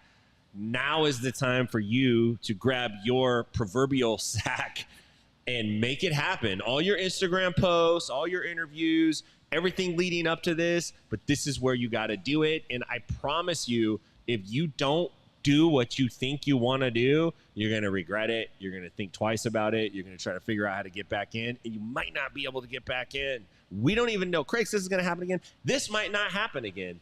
There might never be this again for a while. So this is your shot. You need to go full in. This is the biggest thing that's ever happened in your career. Literally, you should leave it all on the mat. 1,000%. That's my advice for you. Thank you very much, Tim Freeman of Inside BJJ. Kevin, I'm good. you're good now. You got it. I got it. You're buttoning up your I got suit. this. Thank This you. is like a Tim's power holding move my to be hand. like, This is no, nice. come back to me right now, Raph. Got it. All Have right. some salt. This is like Drake stepping back up to the mic and being like, "No, I got this. I got Kendrick. Let's see what happens." I'm ready now. 3, 2, Second. Kevin. All right. For the athletes competing at CJI, this is a phenomenal opportunity to get your hands on $1 million. Start tracking down the opponents in your bracket. Hit them with your car in the no. Nancy Kerrigan, yeah. Taking them out. $1 million will cover a lot of legal bills. You really need to think long term. I know a phenomenal lawyer. He's got you. He will work for less than $1 million, probably. You've got this. Go out there. Don't let your dreams be dreams. If you don't like the matchup, change the matchup. That's the name of the game. Fight someone else. Can I hold on? Bring your own opponent tournament. I don't mean to interrupt your time here, sir, but I like that this became a legal ad for Legal Zoom. Like all of a sudden, it was just like, do you need a lawyer? You became one of the Vegas locals. And he's an optometrist. Dr. Lawyer Paul Ardea. Go to him for all of your needs. He's also competing at ADCC tomorrow. I do love this. Kevin wishes to pass his time to Tim. That is a thing we normally do, but today we're a little more extended. And it says, out here popping and shouting out to Not Bad Combat and Handsome Top Team. Handsome Top Team, is that a thing? Wow, So HTT. before, ironically, before I was on American Top Team, me and my training partners jokingly called ourselves Handsome Top Team. And now I don't want to get sued, so I don't do that. That's Not fair. Bad Combat. Understood. And it says, here, live, take the leg break. Here live. Here live. That is, yeah. For those of y'all that see that pic, that's my logo. That's your- Not Bad Combat. Oh, that's your okay. thing. Mm-hmm. Oh, Yeah. Lee trains with me. got it. So Yeah. Lee's also in the chat saying surgery is only 3K. And it says that's 7K. So he's basically speaking math and being like, for it's showing. a profit infusion for you. You will make money getting Take that leg break. That break. Why is anybody tapping? There's $1 million on the line. So we're going to address these. Egghead had one where he said, first they take the scoring system from the UFC. Now they steal the eye pokes, which fair. And then it said here that I kind of want to come back to these. And this is from Luca Beno. And it said, oh, my camera just went out. Do you mind securing me back over this way, guys? Go ahead and plug me in and out, and it should resume on that one. Instead, you're just seeing this nebulous blank space become an existential podcast very quickly. But if you literally just top like that. The quote here is, and one more hot take, Kyle Dake is the most overrated wrestler in the history of USA Wrestling. Tell that to David Taylor. Fair. Thank you for I that. had this discussion before Kyle Dake beat Yep. David Taylor for an NCAA title, and a whole bunch of people. David Taylor's massively popular and Yeah. obviously phenomenal. Yeah. And I said Kyle Dake's beating that guy straight up, and nobody believed me. And yet here we are. But Luke terms of says accolades in on a terms of world accolades on a world stage. All right, fine. Oh, I like how he throws the qualifier in the second quote. He's like, All right. in Yeah. terms All right, of let's do it again. qualifiers. Oh, I like. Go ahead, Kev. Yeah. Did Rulon Gardner fall off the map? Get out of here. Get out. I love how I'm destroying national heroes just to beef with this guy online. Like, I love these guys. I don't know why I'm doing this. Hey, man, we're going to burn this building down, dude. I went after David Taylor, Rulon Gardner. I wore that guy's I'm shoes going for my out thing. swinging. Everybody's bro. catching I'm these burning these hands. bridges with these national icons because somebody taunted me online. All right. Well, let's do this. I think, and it says, oh boy, it's still here. He's still going? And it says, where is Kyle Dake, though? And it says they have already secured funding. They already have funding secured for next year, though. He wants Kyle So- Dake in the tournament. So I think, Ooh. let me point this out to you, Lee. What they said is that, yes, it is very likely. I think a lot still hinges as to how things go down today.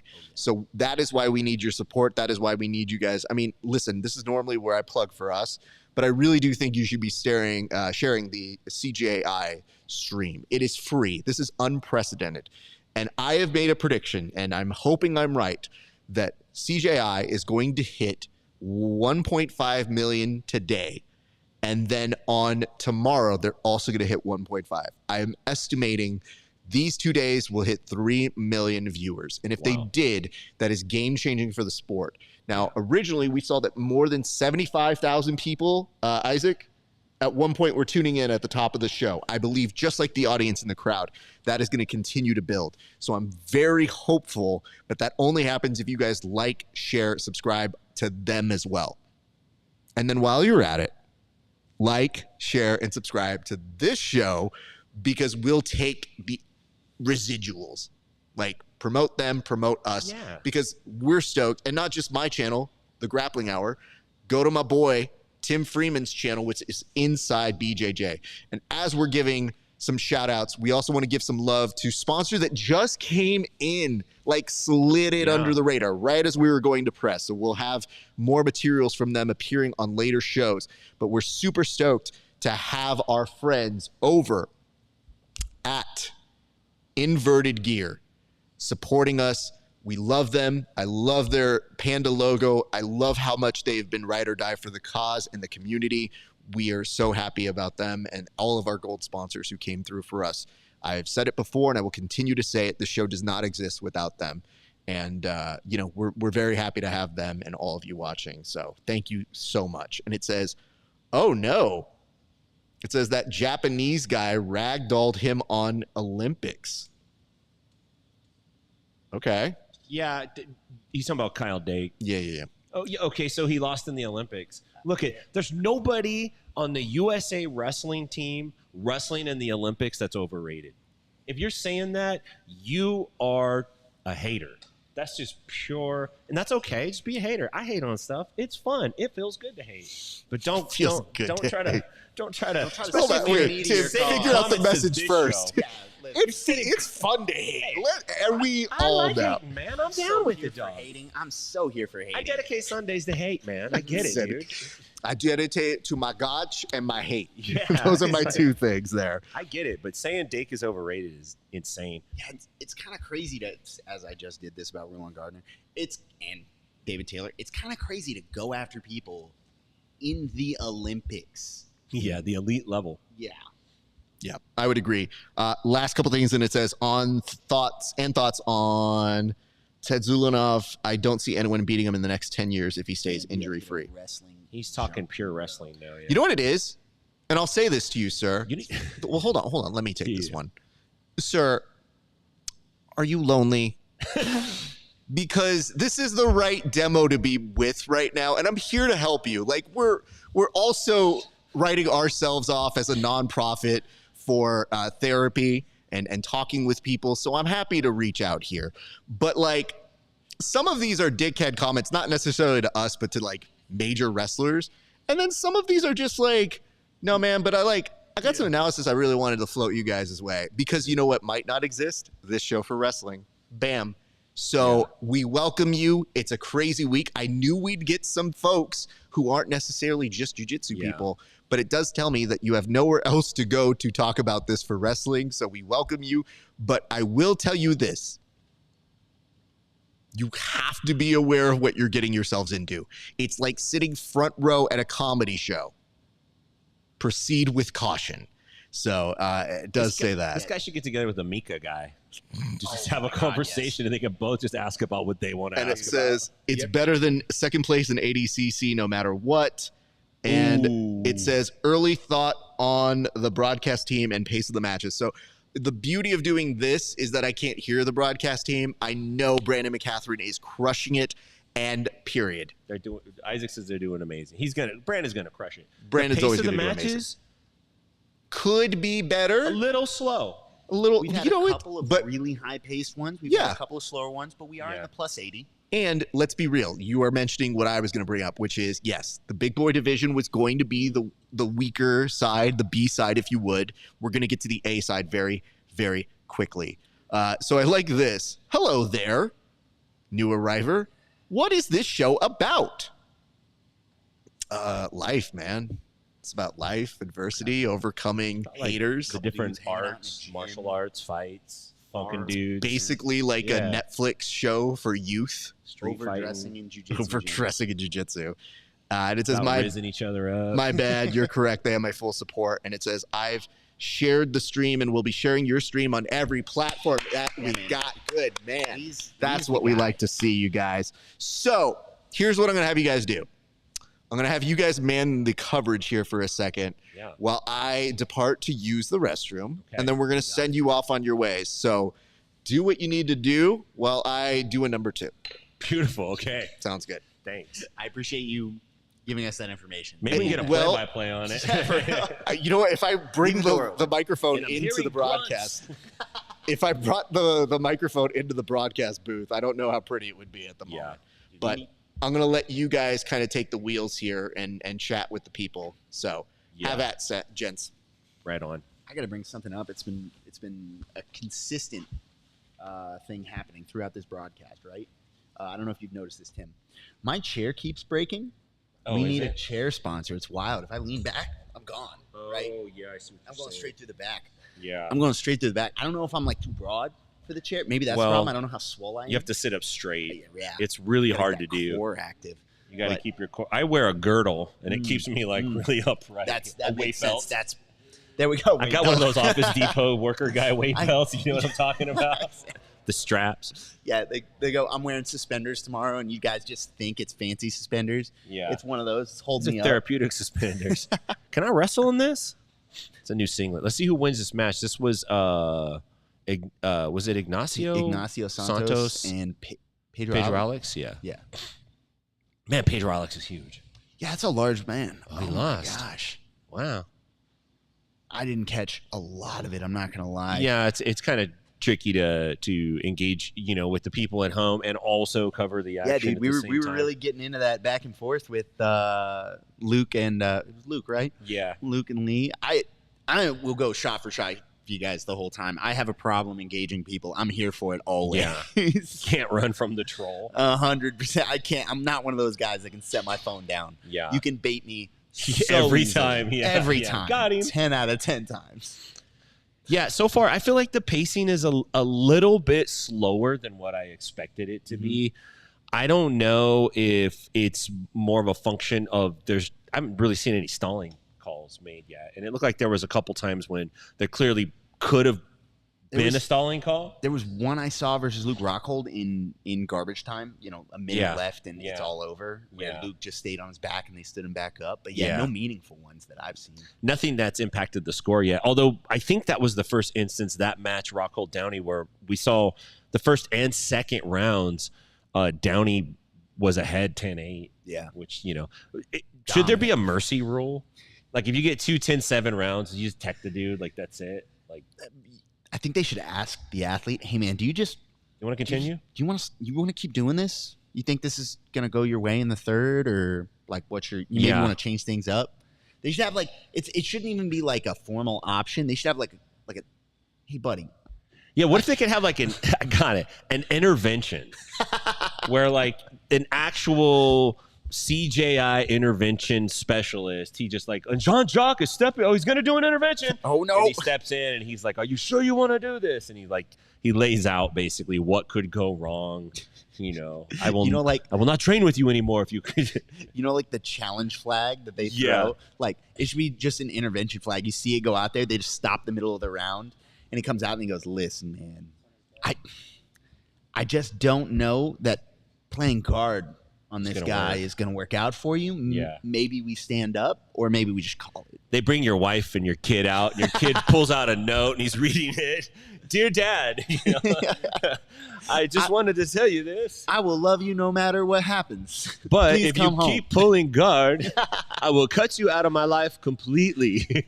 I think the issue with the pace has been the same issue always with pace, which is style clashes, right? Yeah. Like, especially in the over 80, right?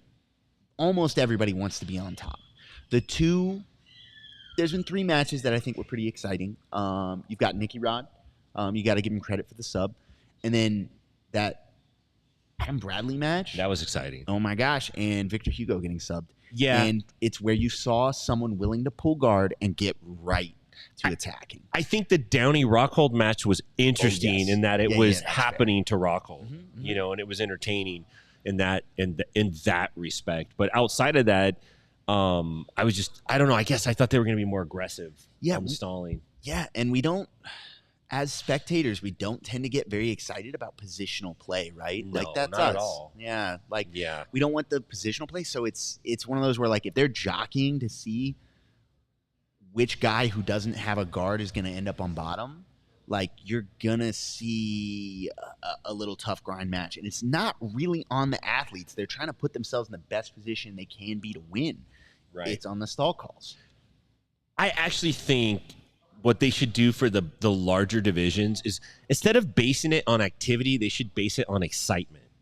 And so it's like, hey, yeah, you weren't trying to sub them, but you tried to push them over the wall the whole round. So you win the round. Like, that's exciting. Don't make it about being faster or engaging all the time. They should literally give the big boys, like, you push the guy out, you win the match. Like almost pro wrestling rules where it's like, Pretty I don't wanna much. break kayfabe, but like if you're more popular, bro, and if you winning is more popular and more exciting and interesting and controversial, congrats. Yeah. You're the guy. I'm going to give up the omoplata then, man. I got to lay down, dude. Yeah. I can't do it. I will not submit to you. Yeah, it'll be interesting to see how the semis play out. Are they going to run the semis and then the little guys? Or are they going to do They're going all the way through the semis. We'll know who the all finals through the are. big boys? Well, that's interesting because these guys won't have as much of a chance to rest that way. Yeah. I don't know. I think they just want to get all done and keep eyes on here because everybody wants eyes on big boys. Yeah. Yeah, I think you do run into that issue of like when they switch over to the big boys, everybody goes to the concession stand, pops out to Chipotle. Yeah. I think it's easier for the athletes timing wise also if you go, look, we're starting your division at this time. We're going all the way through the semis. We're starting your division at this time. Not like we're going to do them, then we're going to come get you, then we're going to do them, then we're going to come back to you. Yeah. As an athlete, that's a little frustrating because it's a little harder to predict when you're going to go. It's how they do it in wrestling with like the whole like, oh yeah, we're going to do this bracket and then we're going to do this round, but for all the brackets we're going to rotate through. You've seen it, like, and that as an athlete is way worse than just staying locked in. Oh and yeah, let me just run this whole thing agree through. With you 100%. So does that mean they only have the finals matches and the super fights tomorrow? I think so. Is that what it is, Raph? So they've only got the finals matches and the super fights tomorrow for the Craig Jones Invitational. Correct. So that's why I think on Smooth Starts Comp late. it says they start at 7 p.m. It's like a night event. We're going to get a chance to see Kirk Bleet and Felipe Andrew here. Now, see, this is good because I feel like this is getting to that next round of like, okay, so these two could be fun, but then you've got Tackett at the end. Yep. Kind of like weighing down the end of that bracket. Yeah, this is the end of the right side of the bracket, right? Yep. Third fight on that side. And I'm interested to see so how Daniel does, man. He trains jiu-jitsu. I listened to him on some podcasts that he was on. He wants to win, man. And he's still wrestling. You know, he's he's got another season left. right. It's fifth year, right? Yes.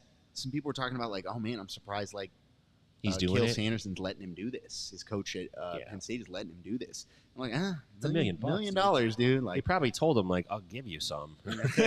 he probably told him like, listen, man, are you gonna give me $1 million? That's not a violation, right? To go win a jiu-jitsu tournament if you're a college athlete. Nope. It's right into the double unders here, man.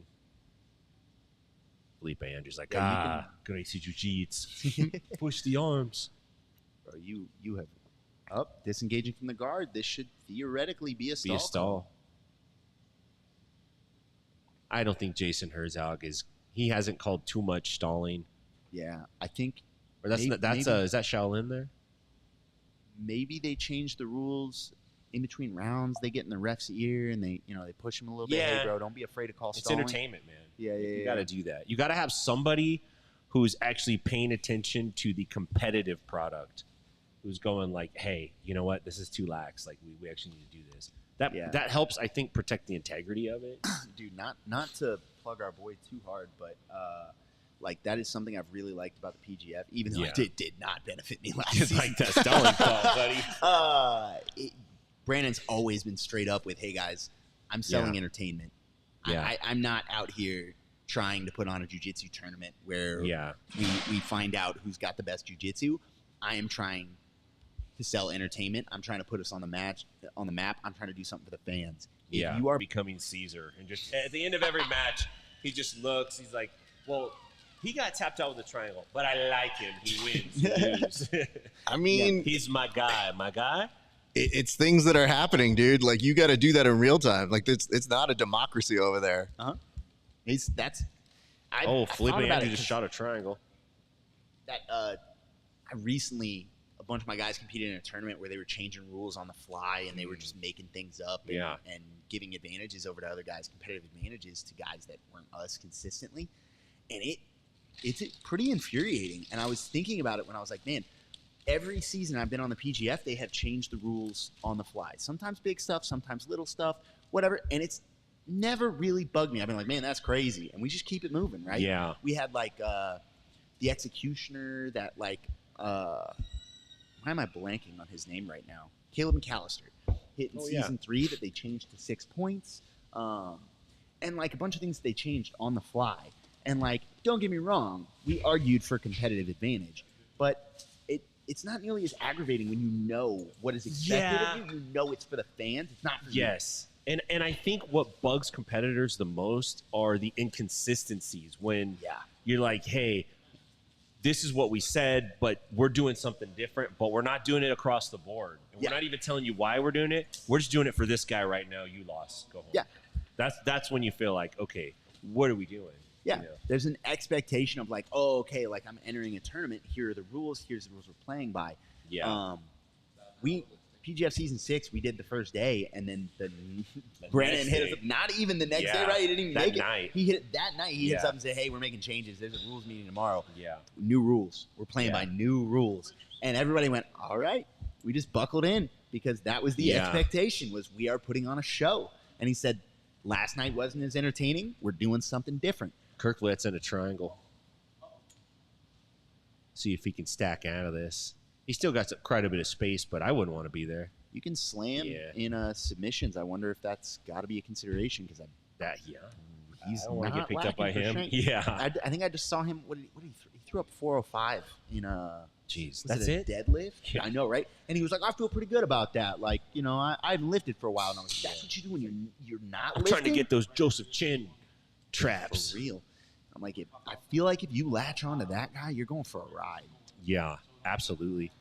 Yeah, you know, it was interesting during PGF because you could start to hear on the production side grumblings if the action was like not where it could be, and then you'd actually be standing by Brandon, you kind of see him, he starts getting a little fidgety, he starts writing a note, and then not too much later, it's like stall call. You know, on the famous PGF season 6 group mega chat thread, which is I feel like I need to like go back through that and just capture all that just for old time's sake and release it 100 years from now. You know, I had so many screen caps of all that stuff that happened.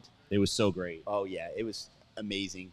If you're a PGF fan, and I feel so sorry, you miss legitimately like half of the entertainment value because you're not in the group chat. Did they make a doc about that? Has it been out? I know they had guys filming, I think, but I don't know if anybody. I'm gonna be honest. I don't think it's been out. I haven't seen anything. I'm really looking forward to seeing that. Yeah. Stuart Cooper was in he was in my Airbnb, and he's a great guy, man. Oh, dude, he's awesome. Dude, it was so weird. Obviously, because I watched jiu-jitsu, I'm a fan of his work. Like all the cool stuff you initially ever saw in jiu-jitsu was Stuart Cooper. Yeah, 100%. Yeah. And like hanging out with him, I was like, oh man, you are absolutely as cool as I would have hoped. And he's yoked. Yeah, and he's really good at jiu-jitsu, dude. Like, he was talking about doing this 205 season. Jesus. And he like was training here at 10 Planet Las Vegas when he was hanging out filming for PGF. Yeah. And some guys didn't know who he was. They were just like, you know, he's just some guy off the street. And he was taking it to some competitors like real bad. Like you were telling that story about, you know, first time beating an upper belt, and they were like, we're going again. Yeah. Like that kind of thing where they're like, they sit there mad and then ask for another round 10 minutes later. Who is this guy? Yeah, who are you? Yeah. Why is this guy trying? You know who I am, man? What's your belt, bro? Yeah, dude.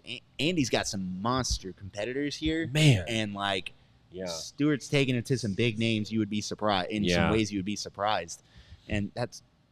I think last night, just in the room here last night, obviously Varela was here. I think Marab was here last night. Yeah, he comes through. Will Harris was here. Yep, that makes sense. It was a packed. Owen Lively was here. Really? I'm such a tool, man. I did not recognize Will Harris, and I just saw he was taking footage, and I'm just like, hey, man, my name's Tim. Well, who are you filming, dude? What are you doing? He's like, oh, I'm filming Marab. And then I just kind of had like a JRE flashback in my head, and I'm like, oh, that's Will Harris. And then somebody asked him, will you hold the phone and take a selfie for us? That was the best, dude. Amazing. I usually charge for this, but okay, okay. We got a stall call now on Kirk Fleet. Dude, Felipe Andrews doing a very good job. He sure is. Himself, man. Kevin needs to be in this tournament next year. I think he could do a tad better than Daniel, a smidgen. Which Daniel? Daniel Kirkfleet. I mean, oh, look at this guy's head grow on the spot. Which Daniel? Him? Me? This guy? What? I mean, well, I have been training judo for a couple years now, so put me in, bro. I would love to see that. $10,001, I will take my shot. Will you come down in a suit and then take it off and then? Oh yeah, yeah, that'd be cool. I'll rip a suit for $10,001. Get a cheapie. Get a breakaway suit. Get that JCPenney special. Hagar Select. Hagar Comfort Select with elastic waist. Man. That's how you know. When you're wearing the elastic waist, man, you've given up. I mean, Kirkfleet's trying to pass made adjustments here, but now. Yeah, he's made adjustments to his passing strategy. But does he have a real solid chance at passing Felipe Andrews' Not the way guard? he's approaching Felipe's guard. No, but what is Felipe got to do to win this match? Is he winning the? Is anyone winning the match? I think Felipe's winning off of activity right now. I could win a bump that ass tournament. No, that's the ASS is the Atlanta Submission Series. That's the one that was changing all the rules. I wasn't gonna put them on blast, but my guys, yeah, dude, my guys are pretty upset about it, and they're a little salty. Yeah, they're not a little salty. Speaking of salty, salt electrolytes. Listen, this is what's going in my drink as often as possible. saltelectrolytes.com. They got great flavors. I got mango. I got lemon lime. They're rocking freaking, I think this new one's raspberry. I'll take one of those. Yeah, man, you could take several of them. Oh, no, give me this raspberry. I'm about to go put this in right now.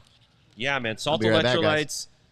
It's great stuff. It's not just electrolytes. It's got the right salt. It's got calcium, iodine, magnesium, zinc, sodium, all the good stuff that you need. And they're friends in the jiu-jitsu community. So definitely these are guys that you want to help, you want to support, you want to support the folks that are supporting us. So thank you guys so much for coming on. This is like the ending of the ending of the ending of the pre-show. Oh no. And we're just milking it. We're about to see if Kirkfleet is going to use he's under mount for the reset strategy. So what we're talking about is we got Felipe Andrew. He's mounted Daniel, and he's getting an underhook. He looks like he's going to maybe try to go for a head and arm. Let's see.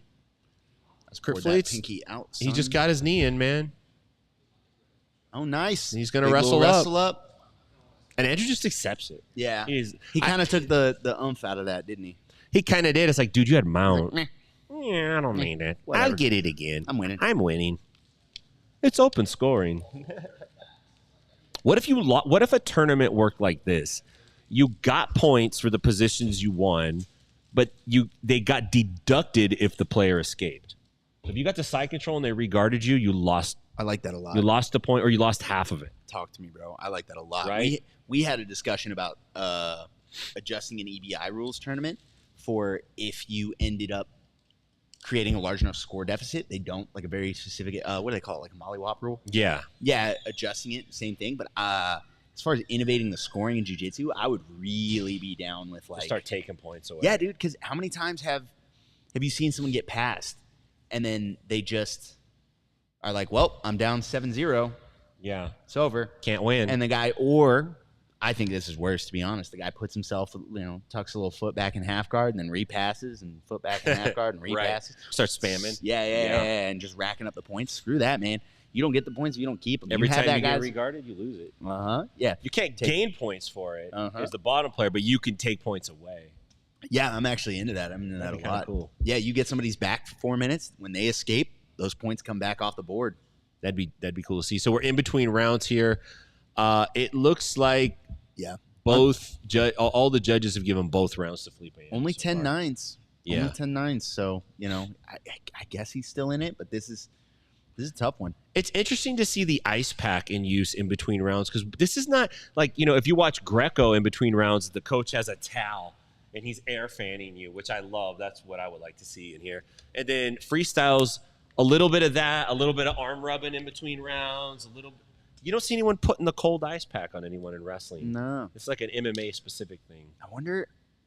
I don't know. I've never wrestled in the Olympics. I'm just a C-tier I wrestler. thought you did. Okay, yeah. Yeah, I'm just a C-tier wrestler. But I don't, because you do have to, you can't, be sweaty or have... You have to dry off. Yeah, you have to dry off. I wonder if that creates a problem. I don't think I could wrestle. At cross purposes. I would be sweating so much. You're not allowed to be in the actually, guys, Yeah, I was going to be count? in the I'm at Olympics, but man. I couldn't for medical reasons. They just don't let you compete. You get disqualified. Yeah, they kind of discriminate against sweaty people. Gents, I'm rejoining you here in a second. RAF ESPARZA will be joining the group just a few minutes here. A question for clarification. Yes. Did they start with no rash guard? One was no rash guard, then they Kirk Fleet opted to go. Kirk Fleet had no rash guard. Felipe Andrew, it looks like, took dropped the his rash off. guard in between. It was just like, you know what, dude? Nah, this ain't working. Yeah, I don't know the strategy. It seemed to be This working is like for him. strip jujitsu. Like each round you lose, you have to take that. Dude, this is Dragon Ball Z. He said, "You haven't even seen my final form." Took off his rash guard. It put a crater in the floor. Well, see, for years on the show, we referred to that as ADCC style, but now it's a little different. I can't just call it ADCC style, and it's not necessarily Craig Jones style. But you would always see people who didn't get the chance that are like, dude, I hate competing with this rash guard. Ugh, it's time to do ADCC style. How would you guys feel about the guy that has spats with shorts on, and then in between rounds he takes the shorts off? That's a power move. It is a power move. I would actually have to be like, I hate this, but I do respect you, but I really have to change how I'm going to roll now. Yeah. No, thank you, sir. This is disconcerting. I have to change the way I feel about you as a person. And why In did some you have to take the respects, shorts Why? off? Yeah. You know what? You should get cross-examination time. It's like, sir, I'd like to know why. I get the rash guard coming off. Sir, Yeah, explain sure, that's yourself. fine. Yeah, the shorts, But though. the shorts are Essential equipment. you know what it is? Sometimes when they wear the spats, but then they'd go no rash guard, you look at them with the same sort of feel that you had with the cholas in high school, who would be like, it's cool, I wear a sweater, but short shorts. And I'm like, which is it? You have to what pick are you? one, ma'am. Yeah. I'm not hating on that. That's an aesthetic I can get behind. You can get behind You lost me there. Oh, okay. You've never. We'll We'll see see. a Choi bar here? You We're also gonna see have not. arm bar? It's very he positive. took Takes the back. Oh, That was sick. Now, see, this is where if you're a wrestler, you're like, no, this is not fair. You can't have this, dude. I'm so sorry. This is I cheating. think we might it back. see Daniel. yeah. I think He just lets him out again. So let me walk through this. Wallow J, it says JCPenney was the shit in the 80s. Ask your pops where he got you that fancy suit. I mean, J.C. Penney's was a pretty cool place, and you could get nice fashion on a budget for a family. So I can't hate on that. All right. So it does look Perhaps like. I said, all right. elitism. Well, I'm trying to go to the result here, which is, Daniel could get submitted here by Felipe Andrew. There's still a little bit of time. And what we're going to do, I'm going to go ahead and tell you guys how this is going to go. First and foremost, shout out Salt Electrolytes. Thank you so much for giving us some love. We appreciate you guys. Yes. The raspberry is great. I had the Oh. strawberry and the raspberry. He's inverting on an armbar. I want to admit this, though, He went back. to the wrestlers. Fell off. If you see a lot of these wrestlers make it to time with jiu-jitsu people, I feel that has to be a win no matter what. I think They so. were only supposed to last, 3 to 5 minutes? I feel like that's an undervalued thing we should be giving more C-tier credit guys. to. So, all right. So for you guys watching right now, just so you're aware, what we're going to do is we're going to put a pause on this broadcast. So what that means is we're going to conclude our pre-show antics, but I want you to come back in about 10 minutes when we're going to do our official fight companion. So we're going to throw to that. And what you're going to want to do for the rest of the night is stay with us here at these channels. So wherever you're watching right now, put a bookmark, come find us, and we're going to ask that you reshare that program. Now, once we're on our fight companion, we're going to have some friends calling in, so be on the lookout for that. But the reason I tell you that is this. We're sending the two gentlemen here by my right and left sides on this broadcast to go do some investigating. And yes, It has been a process because today we thought certain things couldn't happen, and we're still going to wait and see what exactly does happen. But we're hoping that you put two good-looking gentlemen in suits and things hopefully change for the better. So before we sign off, I'm very excited to have you guys join us, and I do want to give you guys a preview, and I will show these in full. But I do think it is important for those of you who are friends and fans of the shows. I need you to look at this. And I need you to understand that, yes, this is the CJI brackets. So you may recognize some names here, and you may be like, Raf, can you show it in full? And I'm going to be like, yeah, you know when I'll show it in full? When we come back for our official fight companion. So if you guys want to see the brackets and you entered our raffle, go ahead and check on over very shortly when we resume coverage. But for right now, we are signing off. We love you guys. We are stoked that you are joining us. Do not go anywhere. We are going to be here. And then at the very end of the night, to complete our night of coverage, we will have a fight companion followed by our official post show, where we will be breaking down the biggest news, the biggest events, and the biggest topics that have been happening throughout the day. So on behalf of all of us here at the Bullpen, myself, Tim Freeman, Kevin Sherrill, we appreciate you guys, and we will see you very soon. It's been a great day for grappling. We'll see you back on the mats.